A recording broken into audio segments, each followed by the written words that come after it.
me, but I've seen crazy guys walking down the street yelling to themselves. Yep. And you don't know what it is that they're talking about. Nope. But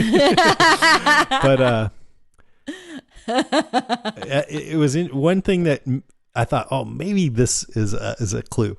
At the end of this episode, Ghost Gavin says, "You know what it is. You know what it is. You know." And then they cut right to Maggie staring at Graves, and Diane's looking at her, seeing something's wrong, and goes, "What is it?"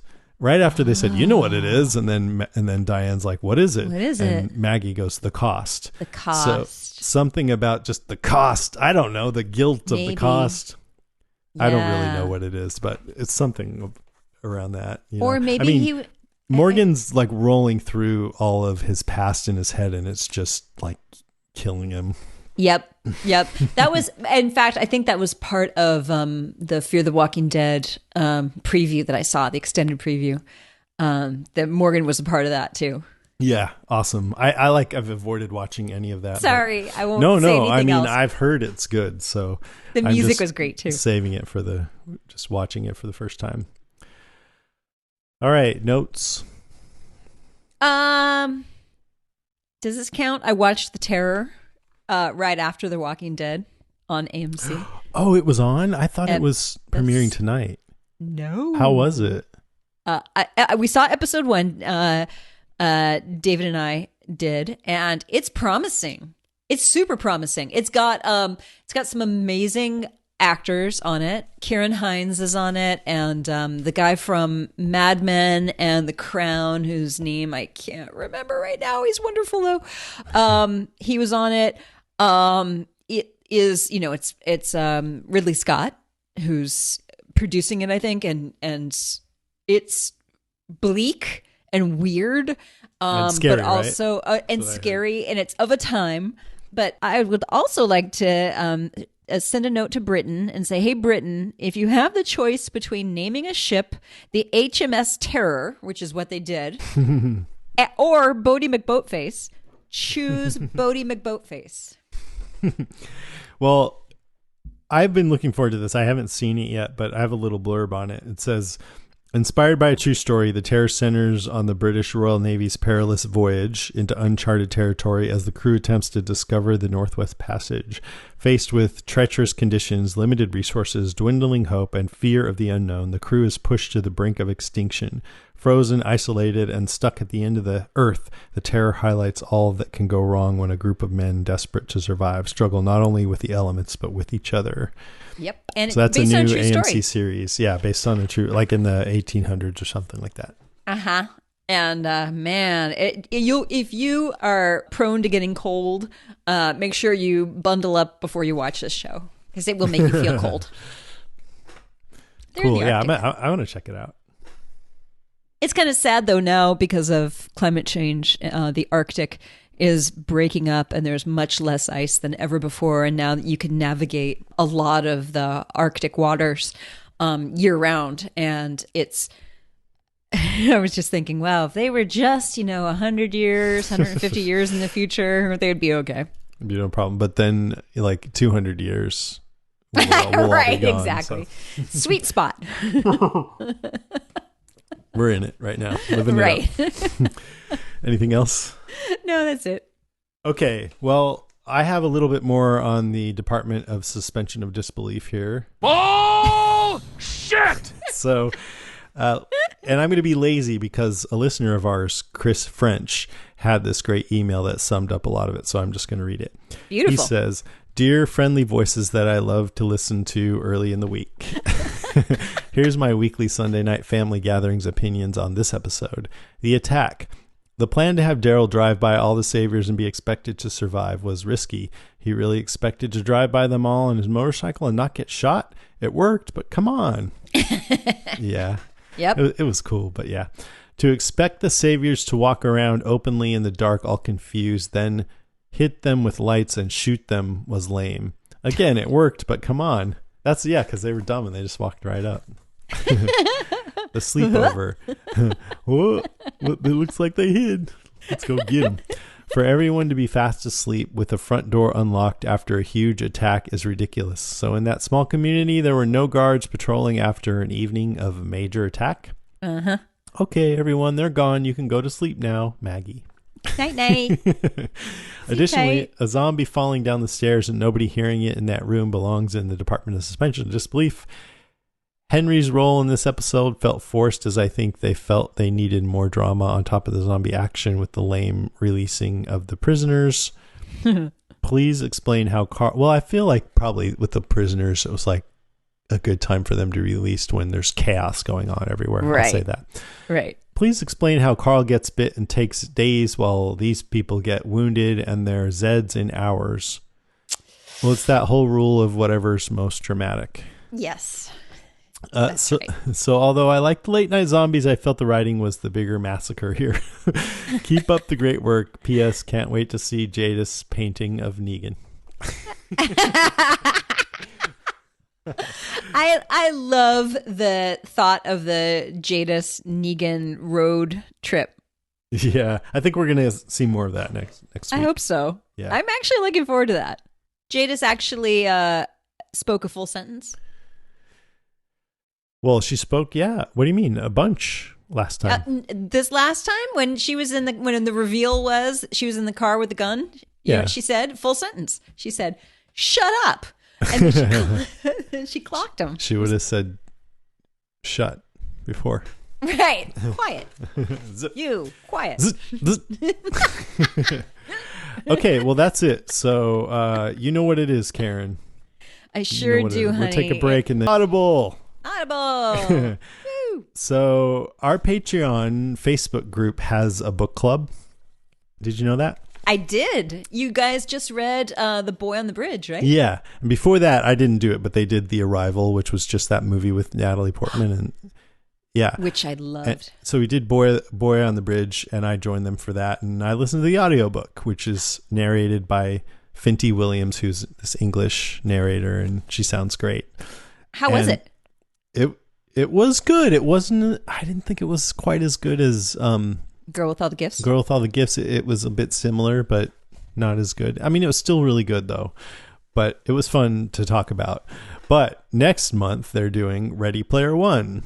Oh, fantastic. Yeah, I'm stoked because I've always wanted to read that. And I lately prefer audiobooks because you can do other things while you're listening to them. So, and this movie is like really anticipated and has a bunch of stars in it, and it's coming out this weekend, Ready Player One. So Audible suggests, why not immerse yourself in the virtual world before watching the movie? Download and listen to Ready Player One with incredible narration by the unparalleled Will Wheaton on Audible.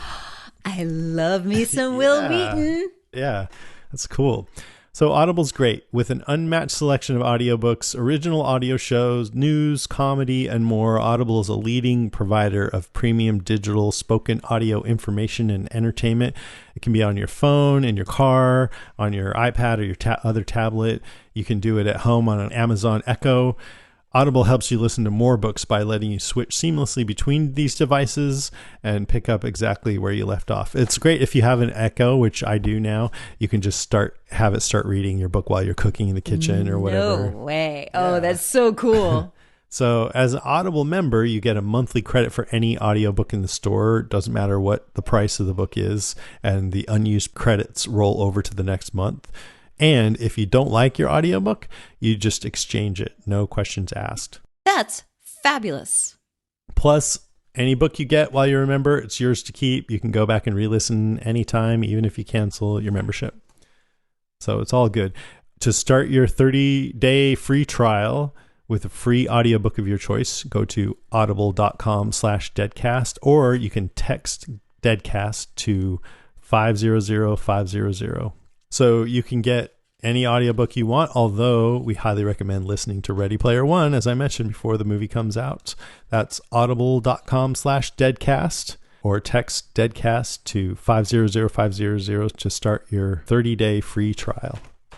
And I have a book recommendation for our listeners, The Power by Naomi Alderman, about time in about now when women start figuring out they can shoot electricity from their fingers. It is a badass book. And the New York Times named it one of the top 10 books of 2017. It's called The Power. It's by Naomi Alderman. I think that's how you say her name. And it's great. It is one of the best books I've ever read. It is so, so good. So that would be a great one for Audible. If you have a road trip coming up, it's fantastic. What powers do the guys get? Nothing. What do you mean? What powers do the guys get? I don't what think it's a powers good do book. the guys get? Guys have no power. Sorry. Okay, that seems totally fair. You're right. Thanks, Audible. All right, let's move on to news about The Walking Dead. Obvious threat to untold numbers of citizens. The people it kills get up and kill. Are they slow moving, Chief? Yeah, they're dead. They're all messed up. This is a Walking Dead Cast news update. All right, first this week on the news, I have a couple of non-Walking Dead things that I think are kind of fun. First, did you know that I predicted the plot of a Black Mirror episode on this podcast 3 years ago? What? Here, I'm going to play a clip. This is from episode 201, which was 100 episodes ago. Yeah. In November of 2015. Here we go. Okay. What if you could give people reviews and you could just give somebody a star rating and it would just be floating above their head? 1-star rating as they come up to you and their 1-star lights up and they're all sad. And it's like 5,000 reviews, average 1 star. 1 star. I suck. That would be bad. I think that's coming in the future as soon as we get holograph brain chip implants. God, I hope not. That's it. Oh Crazy, my God. I didn't even remember saying that. So that is the plot of Black Mirror episode Nosedive starring Bryce Dallas Howard that came out in October of 2016. And Black Mirror, you owe me money. Or at least a Coke. Yeah. And our listener, Megan Gushalak, reminded me of that. So thank you, Megan. You didn't remember you said that? No. Wow. She's like, nice yeah. Memory there, Megan. Next, well, I don't know how many of you are going to care about this, but it's near and dear to my heart. Upcoming comedy drama Cobra Kai, which is a continuation of the Karate Kid series, is coming. It stars Ralph Macchio as Daniel LaRusso and William Zabka as his nemesis Johnny. It takes place 34 years after the original film and follows, quote, down-and-out Johnny Lawrence, who seeks redemption by reopening the infamous Cobra Kai karate dojo, reigniting his rivalry with the now successful Daniel LaRusso, who's been struggling to maintain balance in his life without the guidance of his mentor, Mr. Miyagi. The show is about two men addressing past demons and present frustrations the only way they know how, through karate. I'm stoked. I can't wait. That was my favorite movie for many years, and I've seen it like dozens of times. And you showed it to, didn't you show it to Nico recently? Yeah, it's been a while now, but yeah, he liked it. So I've been watching the previews, and Daniel kind of looks like the bad guy. He's like, yeah, I kicked you in the face. Remember that? He's like this car salesman or something. But I hope it's good. I can imagine it'll probably be pretty cheesy, but I have such warm feelings towards that movie that I'm going to definitely give it a shot. It premieres May 2nd on YouTube Red. Oh, cool. Oh, so YouTube has original content? I think everyone does at this point. Yeah, I guess that's true. We do. Yeah. Pretty much everyone. You're right. We do. Yeah, all right. Last non-Walking Dead thing. David, who is married to Karen, and I wrapped our coverage of season 1 of Westworld recently.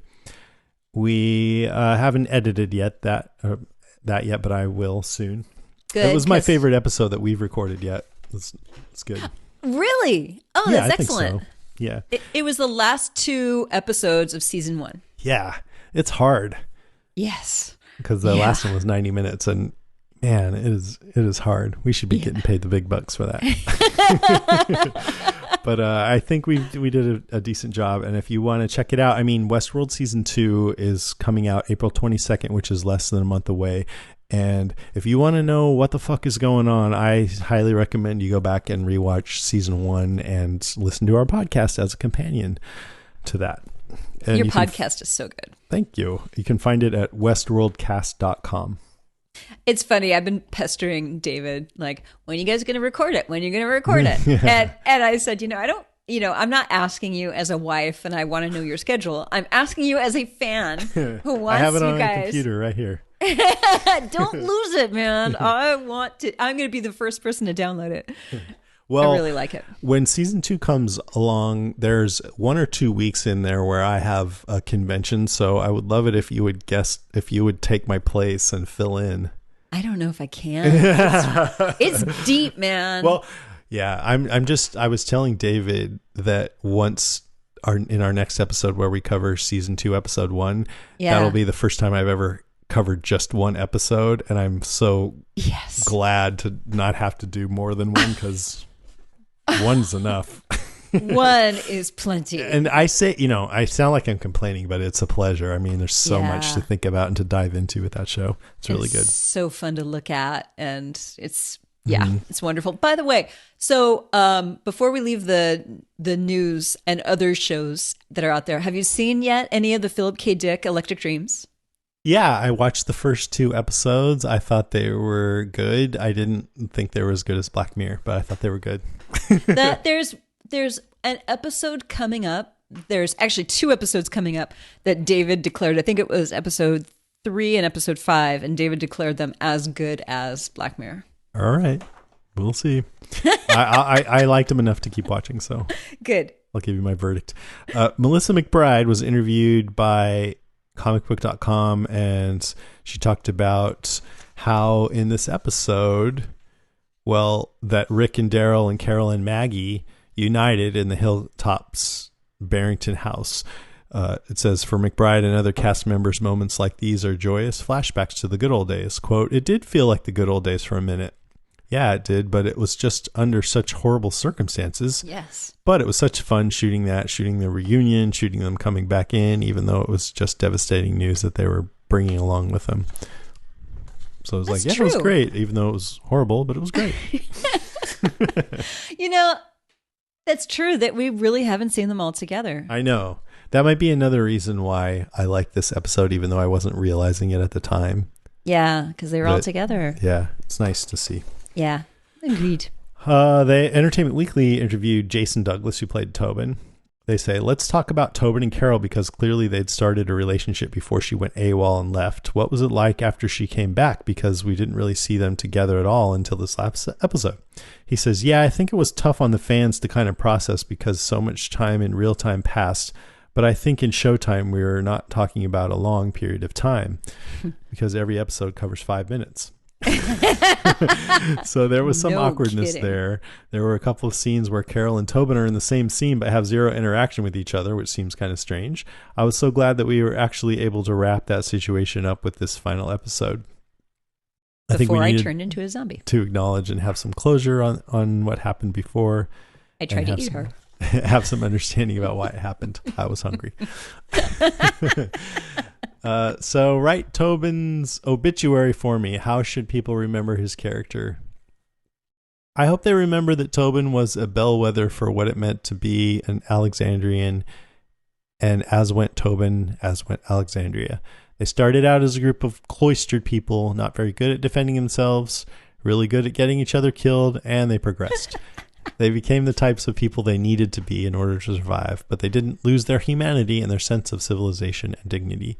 I think that's what set them apart from Rick Scroot when they first came to Alexandria. I think of Tobin, I think of somebody that finally learned how to put his boots on and fight as opposed to hiding. I guess I would hope that within the show, the community would remember Tobin as someone who was representative of that spirit, believing in something bigger than yourself and fighting to defend it. And then fighting to eat your friends. Yeah. Who's left from Alexandria? Scott. Wait, is that his name? The guy that's married to Sonequa Martin Green, Kendrick Green. Oh, yeah. Yeah. Yeah. And Aaron, Enid. Oh, and Aaron's partner's gone. Yeah, Eric. He's gone. I think there's only 3 people left. Wow. There may be 1 or 2 more. I'm sure people are thinking about it, but not many. There are a bunch of red shirts that make up the crowd scenes. I mean, I don't know, man. From Alexandria, I don't know if there's anybody else left. Good thing Rick showed up. Sorry. Let's see here. Andrew Lincoln is narrating, maybe it's already out, this book called Quidditch Through the Ages, which tracks the history of the game as featured in J.K. Rowling's novels. And he talks about it. He says, I think being one of the only actors left in British equity not to be in any of the Harry Potter films was a factor in saying yes to the audiobook. Most of my friends had been wizards, mudbloods, and house elves at one time or another, and I was starting to take it personally. That is adorable. Yeah. And he says, it says the other role Lincoln would have relished in making his own is that of Harry Potter's very own Albus Dumbledore, a character he claims to have always felt a connection with while reading the stories to his children. So much so that while recording the audiobook, he attempted to pitch an origin TV show to Pottermore bigwigs. He says, bell ringing with Andrew Lincoln, cheeses of the world. I travel the world eating and making artisanal cheese. Or bucket list. I host a show where people choose a couple of things from their bucket list and we go on a spiritual odyssey fulfilling them. Wouldn't that be great? Yes. Yeah. And then they die at the end? Just No. No. Andrew Lincoln. Yeah, that would be awesome. I want to be on your bucket list program. I think that'd be so fun. What would you do for your bucket list episode? I would hang out with Andrew Lincoln. Oh, meta. Hi. Okay, show's over. Oh, no. My bucket list is to hang out with, you can't go back in time. I was going to say go back and hang out and smoke dope with Tom Petty and sing songs together in his living room. You know, he plays the guitar and I sing along and sing with him. That would be my bucket list on, but that can never happen. Shoot. Maybe it could be David Bowie. Oh, no, not David Bowie. You're so mean. Prince. I know, that's Shit. dark. That's dark. No, it has to be something that can actually happen with Andrew Lincoln. God, I don't know what's on my bucket. I've done most of the stuff on my bucket list. You know what? I've never gone to Japan. There's one. I'll go to Japan with Andrew Lincoln. I'll be there I'd like for to you, go baby. too. Yes. I always want to go to Tokyo. Let's go to Tokyo with Andrew Lincoln. All right. Next time I see him at a Walker Stalker, Here's your bucket list. you'll say, here's my bucket list, buddy. Season 1. I got an iPhone with a camera on it right here. It's going to be awesome. He'll be like, security. Right. Who's this man? He's your panel moderator. I don't need a moderator. So next, he talked about, Lauren Cohan's salary dispute with AMC that's going on right now. He says, Lauren is a good friend and a wonderful actress, but she doesn't deserve to make as much as me. No, I'm just kidding.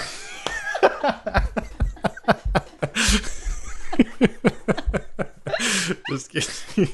He didn't say that. But it says, wonderful actress. What she has created with the role of Maggie has had an enormous impact on the world of The Walking Dead. I would be surprised if Maggie Rhee wasn't leading from the front as she always has done next season. That is, of course, if she and Rick make it through the next 4 episodes. So, he's just showing support for her. Yeah. Yes. Yeah. What do you think? Is she going to be back next season? Huh. I hope so. I hope so too. And Yeah. I hope she gets the salary she wants. She's leading Hilltop. She's fucking kicking ass. Taking names. Yeah. They need to show her the money. That's right.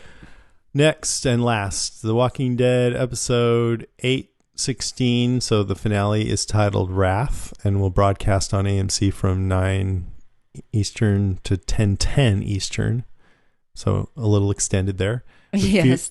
Like Fear the always Walking do. Dead's What's Your Story? Episode 401 begins broadcasting through 11:17. So that's another 7 minutes long too. I'm going to be watching these in the theater. They're playing in the theater.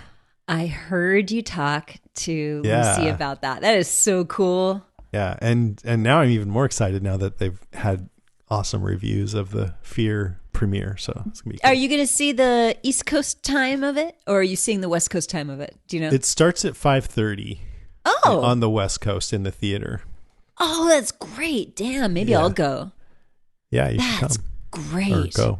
Yeah, it's cool. It's got to be down here in the South Bay. Yeah, it's everywhere. Yeah, just look it up on fathomevents.com. Yeah, you know find what? it. I would love to see it on the big screen. Will they? Yeah, be, just will it'd it be fun, right? Will it be weird if I'm actually there taking notes too? Or should I just enjoy it and then watch it again and take notes? Yeah. When I watch and take notes in the theater, which I do sometimes when we're covering a movie, I try to sit up in the back row. But if it's a full theater, Yeah. it's hard. Yeah. I don't want to annoy anybody. Do they put commercial breaks in there? I doubt they will in the theater. They better So not. They'll just have blank Pay spots. money for that. Right. Exactly. Yeah, I hope not. Okay, it's time for our final sponsor now. Yeah, our final sponsor is Texture, which I love. So, have you ever walked by a newsstand and seen a stunning magazine cover that makes you want to stop and peek inside? By the way, this just happened to me a couple of times when I went to New Orleans in February and when I went to Arizona just last weekend, and I was in the airport killing time like I do because we always get there early. So I walk inside, I look at all the magazines, and I thought to myself, ha ha ha, I don't have to buy any of these magazines on the newsstand. I've got them all in my little iPad. So if you've ever read a cover headline that makes you need to know more, next time you do, remember Texture. With the Texture app, not only do you get a peek, you get the whole magazine, plus unlimited access to over 200 additional premium titles like Time Magazine, The Atlantic, The New Yorker, my very favorite, and Wired Magazine. And right now, you can try Texture for free. So, just imagine having your favorite magazines and their back issues anytime, anywhere. To start your Texture free trial, go to texture.com/deadcast. If you choose to continue, podcast listeners will get Texture for just $9.99 per month. That's all their different magazine titles, plus all the back issues for just $9.99 a month. So go to texture.com/deadcast to start your free trial today. That's texture.com/deadcast. Texture.com/deadcast. Thanks, Texture. I see the most recent. I'm looking at my Texture right now, and there's Entertainment Weekly right here, and it's got Ready Player One cover story. All I have to do is tap on that, and I'm going to be reading Entertainment Weekly about Ready Player One and everything else that's in the magazine. I noticed they also had a few issues ago, Westworld Season 2, and you get access to the back issues, so I can be reading that if I want to. So it's just super cool. Oh, it's so great. It's I love so great for the airplane because you can download issues and take them on the airplane without having to connect to the internet. You can take them to the gym. I see people reading in the gym all the time using their tablets or their phones. Now you have your phones and you can read a magazine anytime. If you happen to be in the slow line, like I always pick when I go to the grocery store, you're there with your Texture app. Yeah. Hey, read an You just article. look over at the magazine counter in the grocery store, and then, I don't have to pay for this. All right. Now it's time for listener moans, groans, and grunts.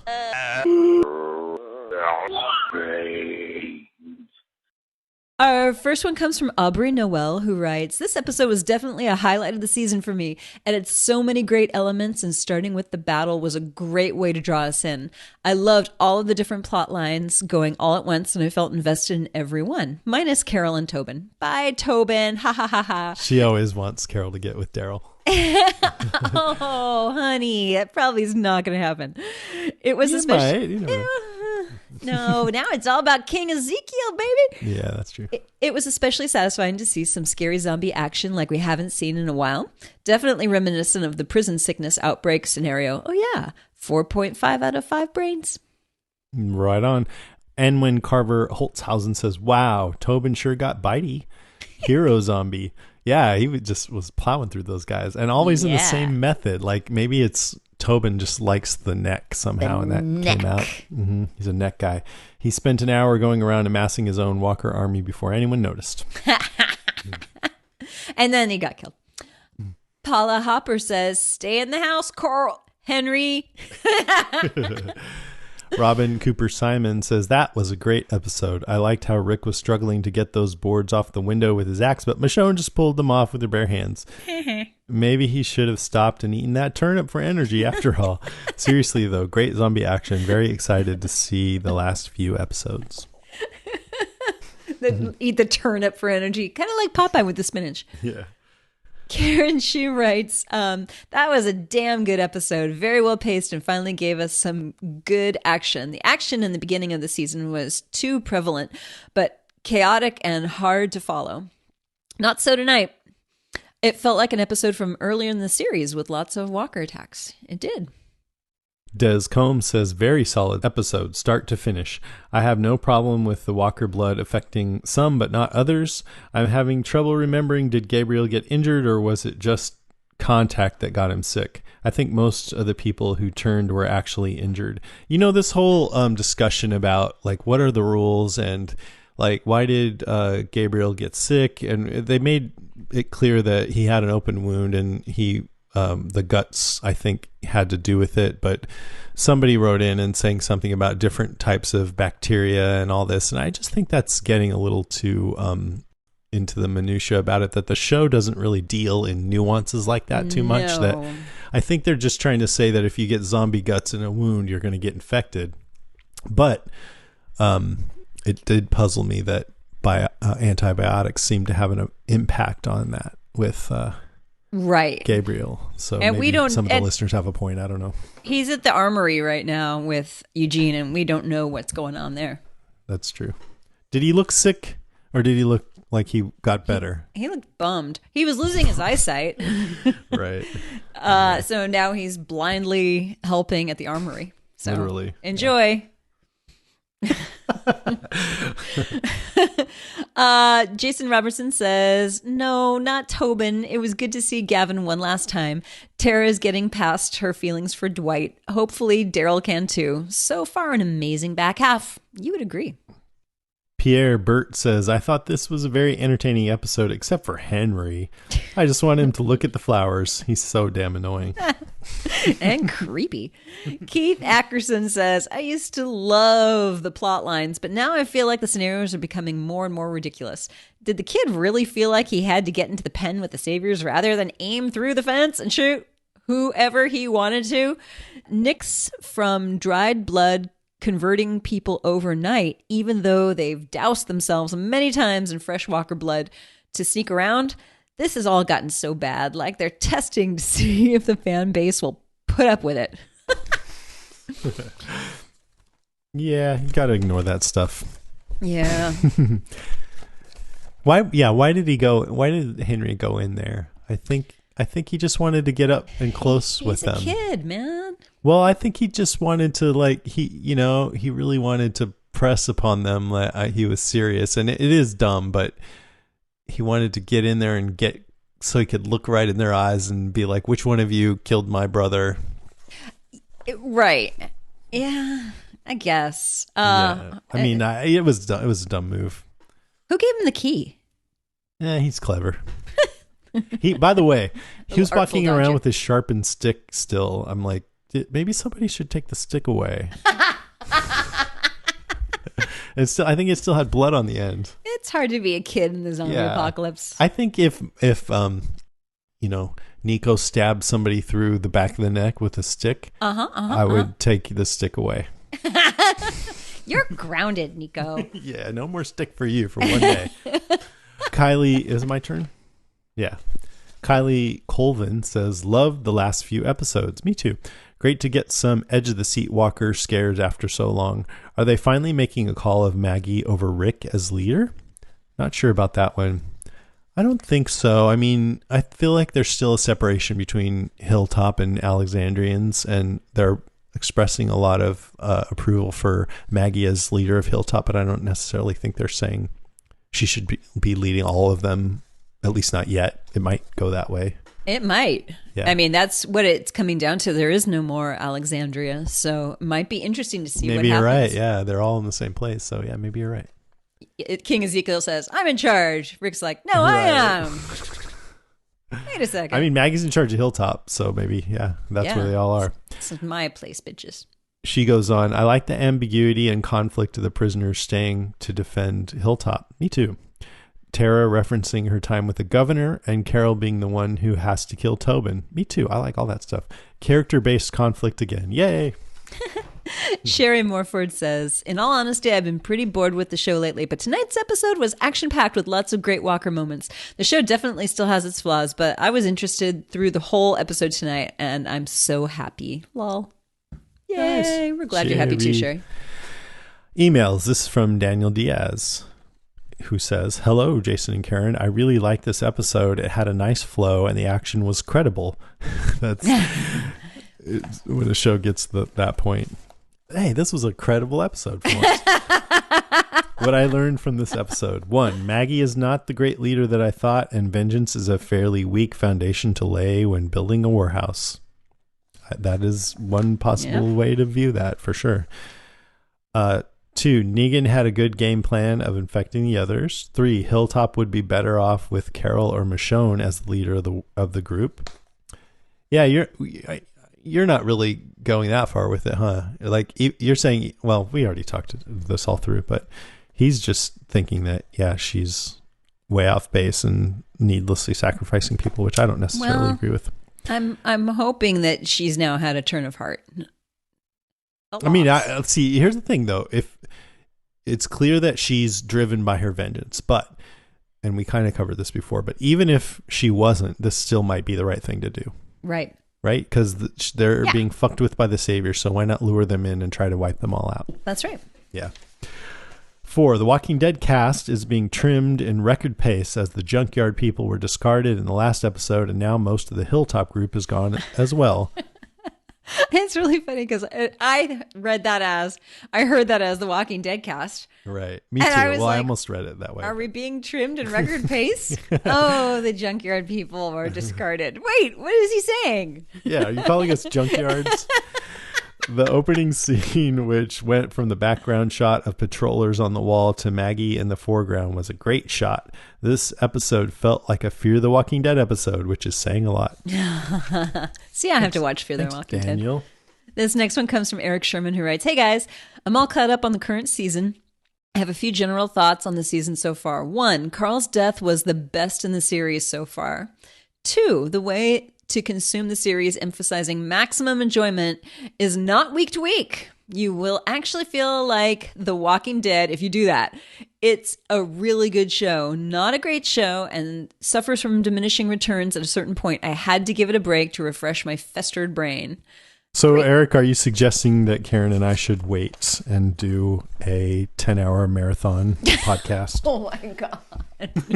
That would definitely cause people to become zombies. 3, Negan's great. I hope they give us a little time jump to age Judith and show Negan fully incorporated into the allied communities.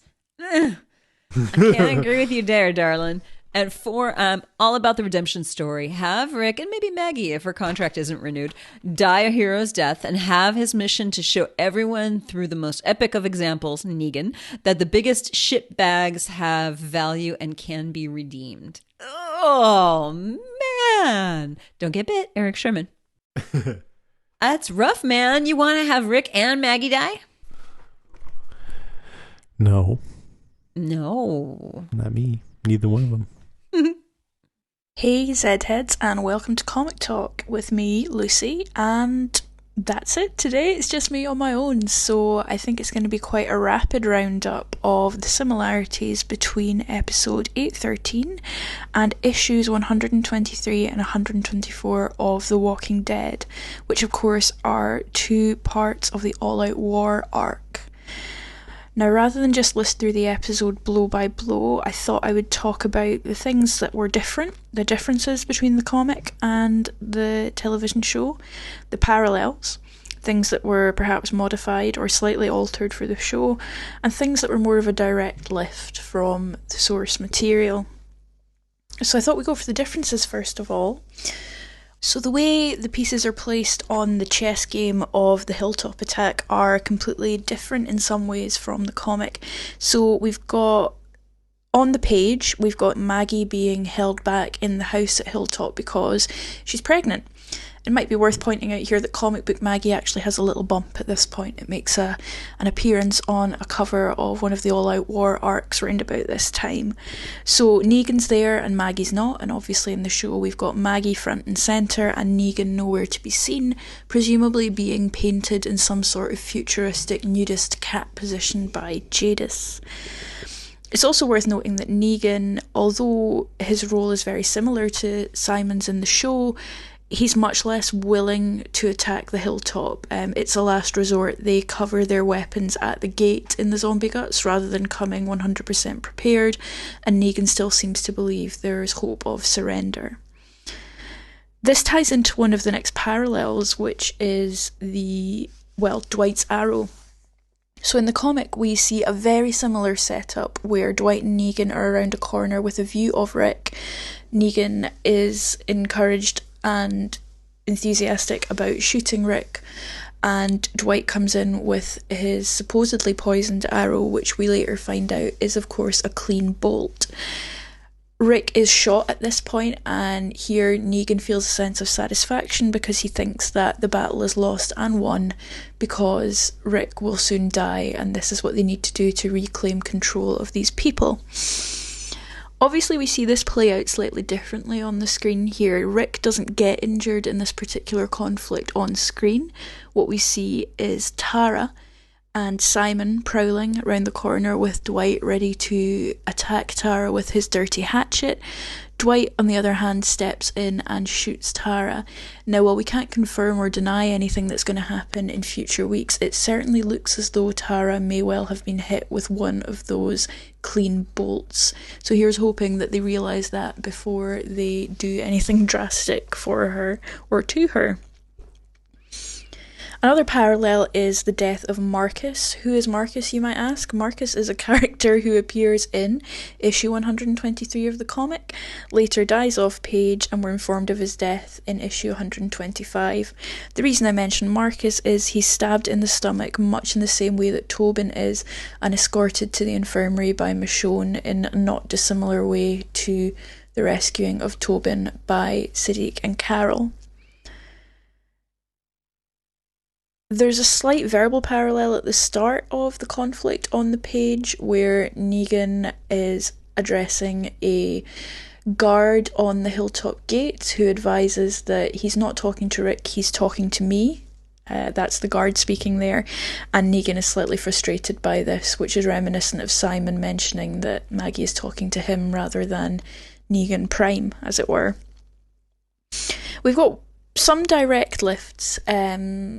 The headlights trick comes straight from the comic. The saviours are dragged further into Hilltop in the darkness, and the headlights are put on to flood their senses and discombobulate them, which makes them easy targets for the open fire of Team Family from the Hilltop house.